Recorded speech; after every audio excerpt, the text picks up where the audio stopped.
Hello everyone. Here we'll be taking up the next two questions in exercise 6.3 of chapter squares and square roots. Coming on to the fifth question. Find the smallest whole number by which it should be multiplied so as to get a perfect square number. Also find the square root of the square number so obtained. Now here they have given us a few numbers. We need to find the smallest whole number by which the given numbers should be multiplied so that we get a perfect square number. Also, once we've obtained the perfect square number, we need to find the square root of this number. Now for this, let us be very clear what is meant by a perfect square number. I have two numbers here. I take 8 and 9 as examples.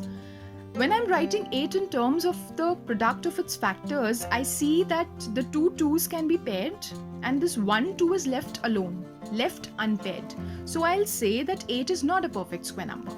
On the other hand, if I see 9, I can find that all the factors can be written in terms of pairs. So I can simply say that 9 is a perfect square.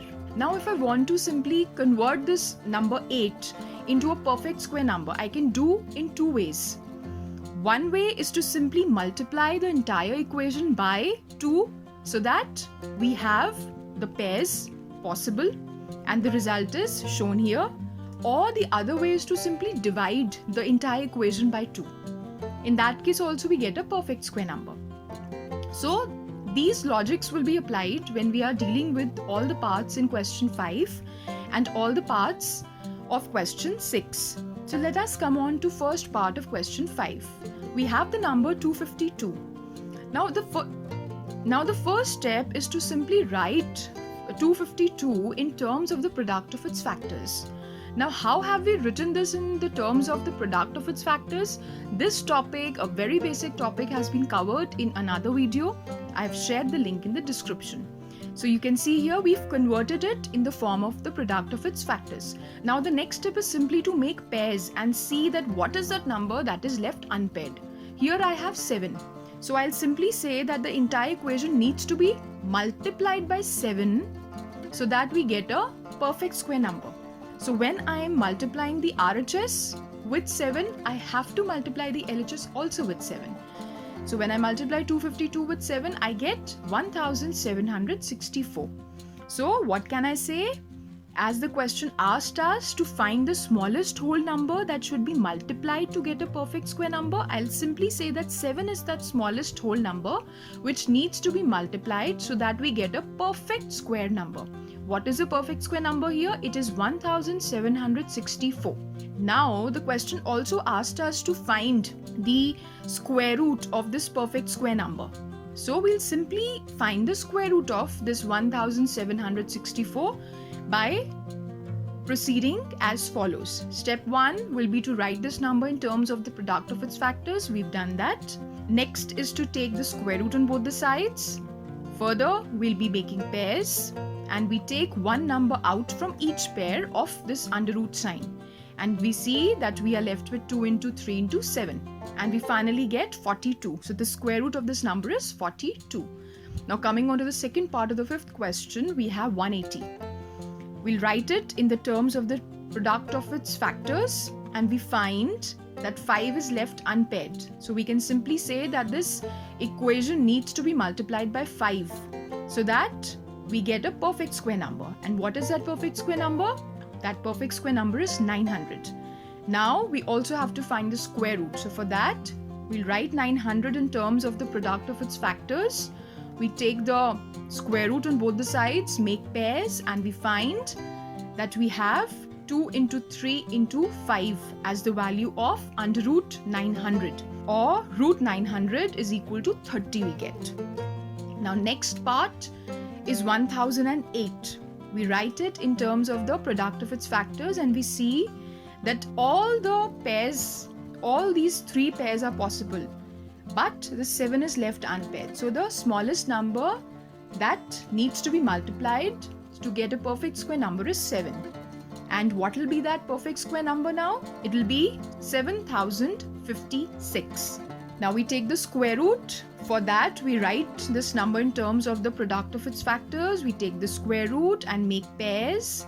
And we see that 2 into 2 into 3 into 7 can be written, and further we get the value 84. Coming on to the fourth part of this question, 2028 can be written as this here, and we see that 3 is the number that is left unpaired. So the smallest number that needs to be multiplied so that we get a perfect square number will be 3. And so what will be the perfect square number? It will be 6084. Now next, the root of 6084 will be 2 into 3 into 13, or simply 78. Coming on to the fifth part of the fifth question, 1458. When this is written in terms of the product of its factors and further pairs are made, we see that 1, 2 is left unpaired. So the smallest number that needs to be multiplied so that we get a perfect square number will be 2. And the perfect square number is 2916. Now if you want to find the square root of this number, we simply take the square root, make pairs, and we see that we are left with 54.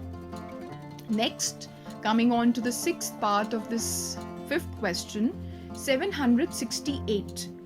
So this, when written in terms of the product of its factors, we see that 3 is the number that is left unpaired. So 3 is the smallest whole number that needs to be multiplied by this number so that we get a perfect square number. And what is a perfect square number? It is 2304. Now to take the square root of this number, we proceed as we've been doing till now. We simply write this number in terms of the product of its factors. We take the square root on both the sides and we simply make pairs. Next, we take one number out from each pair of this under root sign and we see that we are left with 48. Now I come on to the sixth question. Here we need to find the smallest whole number by which it should be divided. Earlier it was multiplied, now it is divided so that we get a perfect square number. Also, we need to find the square root of the square number that we've obtained. First part of the sixth question, 252. First step is simply to write the number in the form of the product of its factors. We've done that. We see 7 is left unpaired, so we need to divide this entire equation by 7. So when we divide it by 7, what do we get? 252 divided by 7 will give us 36. So we can say that 36 is that number. That is a perfect square number. And what is the smallest number that needs to be divided? It is 7. Now the perfect square number is 36 and its root is simply 6.